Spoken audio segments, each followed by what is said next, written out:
As someone who grew up in a single-parent household, my childhood experience was quite difficult.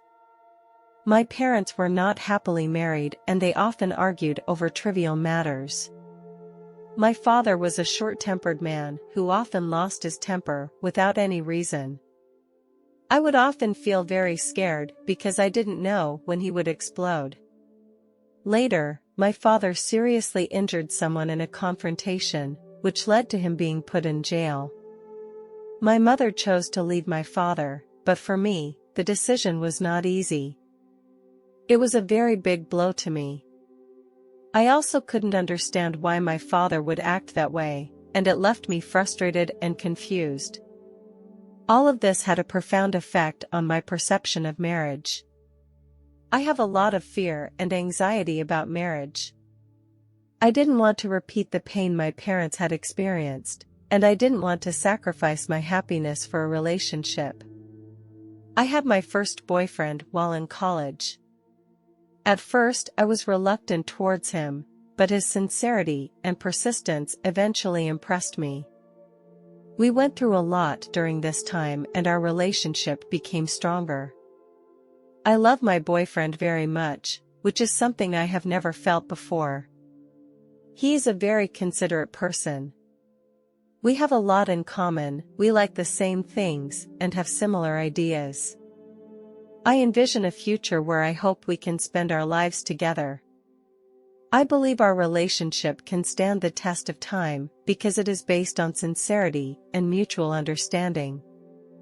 In the third year of our relationship, I inadvertently found out about my boyfriend's cheating. That night, my boyfriend was taking a shower when I found a text message from a strange woman on his phone. When I opened the chat log, I found out that they had been dating for some time.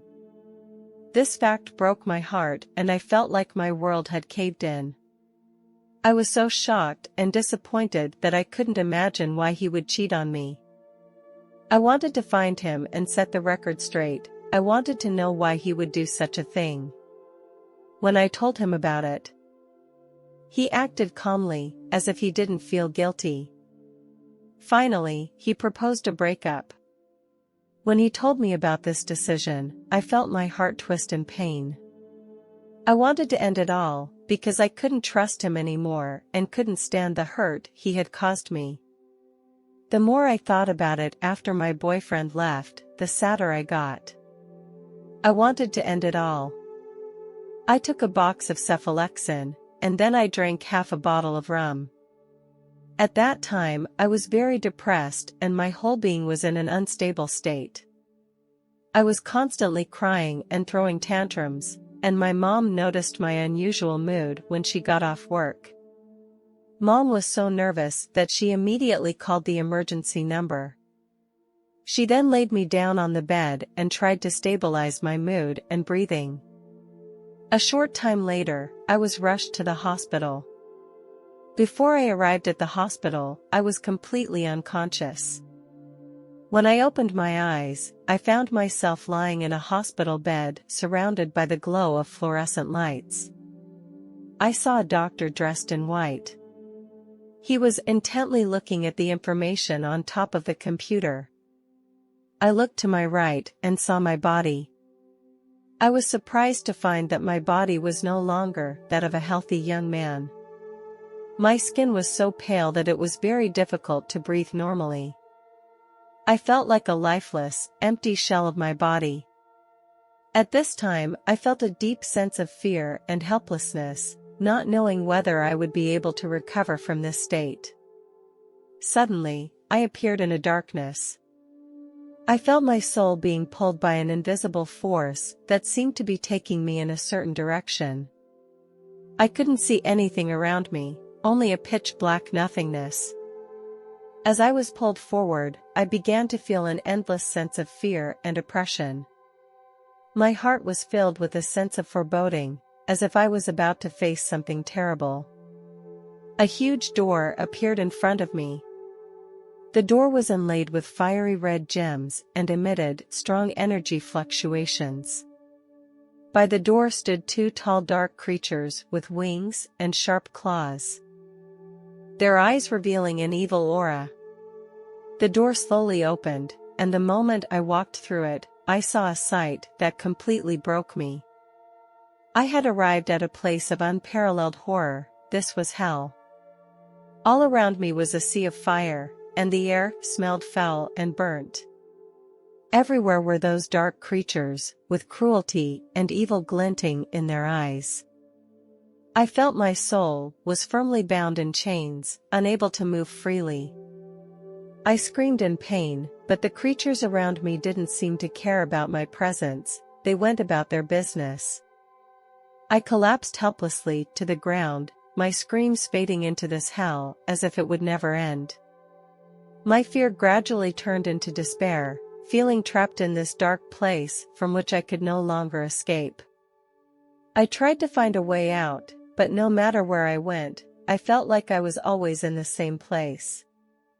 It was as if there were countless hands grasping me, trying to drag me into the abyss. In the darkness, I saw some blurred figures, which kept twisting and distorting. They were emitting a suffocating stench, as if they were the scent of death. Hell was full of pain and suffering. I saw the sinners being whipped and roasted in the fire, and their pain was heartbreaking. My soul was wrecked, but I would not give up. I began to call on the name of God. That was my last hope in hell. As I was praying, I saw a blue light flash by. I saw a pillar of light fall to the ground. I heard a voice say, "It's okay, I will save you." I saw an angel. The angel said, "We don't have time, we must go quickly." They took me into the pillar of light. The movement and the light made me feel a little uncomfortable, so I closed my eyes for a while. Sometimes I got curious and opened my eyes every once in a while. When I opened my eyes, I saw a huge staircase in the sky. I saw an old man holding a cat and walking up the stairway. At the end of the stairway was a gate. I knew that was the gate to enter heaven. I saw a lot of people standing in front of the gate to heaven. Most of them were dressed in white, with happy smiles, and looked very happy. I saw them hugging each other and blessing each other. They were all waiting for a signal that would let them pass through the gates of heaven and enter the eternal world. I knew that this was my true home. I also began to look forward to seeing my deceased loved ones. It was at this time that the angel stopped me. He told me that I could not go in just yet. Then, he took me to a beautiful lake. The water of the lake was very clear. There was an island in the middle of the lake with trees growing on it. There was a patch of flowers blooming around the lake, with a faint fragrance. There were several benches under the trees. The breeze blew against my cheeks, making me feel relaxed. There, I saw a man in a robe, about 40 years old, and to his right stood an angel with wings. I realized that he was Jesus. The angel asked me, "Why are you here?" I began to explain that I didn't think the world was fair, and I didn't want to be there anymore. The angel looked at me and said, "Who told you that this is a fair world? Each person experiences what they choose. Your time is not up yet, you have to go back." I refused his request. I wanted to stay here.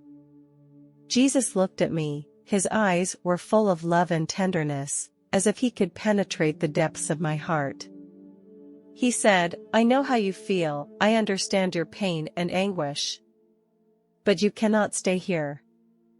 Your time has not yet come, your mission has not yet been completed. You must go back." His voice made me feel very calm. I said, "I will go back, but I don't know how to face the person who hurt me. I don't know what to do." Jesus smiled and replied, "You need to learn to forgive and love. No one is perfect, and we must forgive others for their mistakes. It is not easy, but it is necessary. you will receive help and guidance in this area. Jesus went on to explain to me that heaven is a very safe place where souls will be protected and cared for in the most perfect way. In heaven, each person has his own place, and this place is determined by his behavior on earth. Jesus also told me that he made a covenant with God. As God's spokesman, he must fulfill this covenant. This covenant was made about the ultimate purpose and meaning of all life. Although it was not an easy task, Jesus was the one who had to fulfill it because God believed that he could help souls to accomplish this task. I have to go through some difficulties and challenges that are meant for me to grow and progress. I cannot run away from the challenges and responsibilities in my life. I have to face and solve them. For me, going back is not a very good thing. I told Jesus, "You can't watch people hurt me, you should protect me." If I was going back, I wanted him to take care of things. He looked at me and said, "My child, I cannot cause pain to others, I can only heal those who are hurting." Jesus asked me, "Do you know why I saved you from hell?" Although I didn't know the answer, I knew that the angel was sent by Jesus to save me. I realized in that moment that Jesus had been there for me all along. After I listened to his words, I understood the true meaning and significance of life. He looked at me and smiled, and then nodded his head. I knew I had to go back to earth to continue my journey. He told me that I could always pray to him and he would give me guidance and support when necessary. Then, he and the angel disappeared. As I was preparing to return, I saw a strange phenomenon. In the darkness, I saw a pair of bright eyes. They were like two stars that shone in the darkness. These eyes illuminated my way forward, and I knew that I was not alone. Although darkness still enveloped me, I was filled with courage and hope within. I knew that Jesus was always with me. As I returned to my body, I felt my heart beat. When I first came back, my heart was full of confusion and fear because I couldn't understand what this experience was really about. My mother didn't believe my story, and that made me feel alone and lost. I knew what I was going through, and I believed that God was always watching over me, and that he would help me through it. I was hurting so much inside because of this relationship. But, I knew I needed to change. As time went on, God healed my inner wounds, and made me believe in love and marriage again. I met a guy, and we were attracted to each other. I wasn't sure if I should be with him. However, when he confessed his feelings for me, I accepted his feelings. We soon got married. Soon after, we welcomed our first child. I felt very happy and grateful to God for giving me the opportunity to experience the joy of motherhood. In 2012, we welcomed our second child. I didn't believe in God at first, but he kept an eye on me. He helped me through the difficulties and healed my inner wounds. I am thankful to God and to this experience for making me the person I am today.